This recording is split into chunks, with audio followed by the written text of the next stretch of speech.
The trio uh, really kind of originates in what a lot of graduate students are trying to do while they're in school, is to come up with new collaborations and go out there and perform.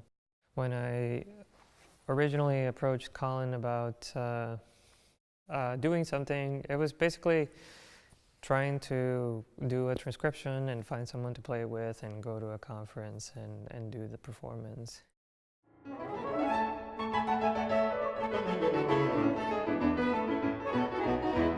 The first trio concert that we played, I believe, was at a saxophone conference at Arizona State University, and we played a transcription of the Francis Poulenc trio for oboe, bassoon, and piano, adapted for soprano saxophone, tenor saxophone, and piano. And that was really kind of the first time that we came together intentionally as a trio. And Jose approached me with the idea of maintaining that group beyond just the conference performance. We were just really lucky to meet Casey. I basically met Casey in the hallway when we were both almost all the way out of Iowa City. It was probably the last opportunity we had to meet each other. It wasn't until after we both had graduated that we started playing music together and recording. And so when we started, I had just moved back to Minneapolis or back to Minnesota. And then I would come back to Iowa City and we would record. Then we did that for a few years and, concerts here and there. And then, so we've been playing together for 4 years now, I guess. Everyone has been wonderful to work with. Colin is a great musician. He's a talented saxophonist. And he's a great leader for the group. He's a positive presence. And when Colin is not available, now we're able to bring Joel Gordon into the mix and still have a trio that is even more flexible. So sometimes I can do performances with Colin and Casey, and sometimes I can do performances with Joel and Casey. Jose and I have been playing some duos together and recording those projects, and then it came about that he was playing tenor saxophone and Colin was playing soprano, but Jose wanted to learn the soprano parts as well, so asked me to play tenor saxophone.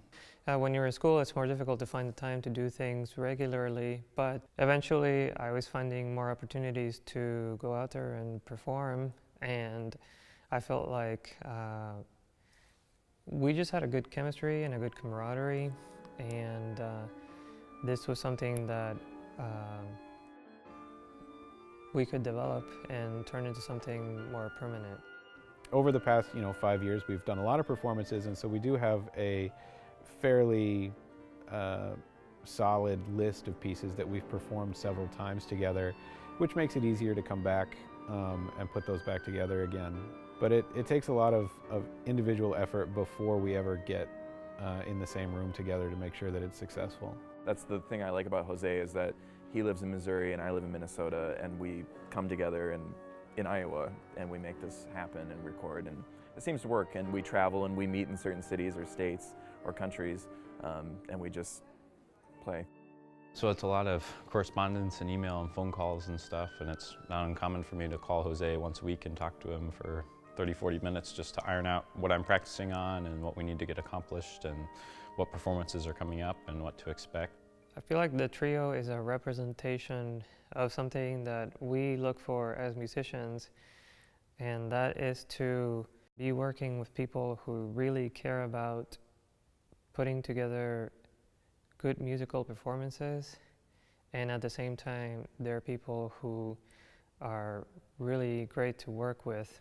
And I think that's really important because you want to have disciplined rehearsals and you want to have a structured approach to preparation when you all live in different places and you just get together to do a performance. But at the same time, we care about one another personally. And I feel like up to this point, there's just been a good, healthy balance between being wonderful people towards one another and making sure that we keep each other accountable on how we're performing and executing on stage. We're getting ready to launch a page for the trio on my website. We have even more recordings coming, and like I said, we have more performances, and we're hopeful to get even more performances for 2018 and 2019.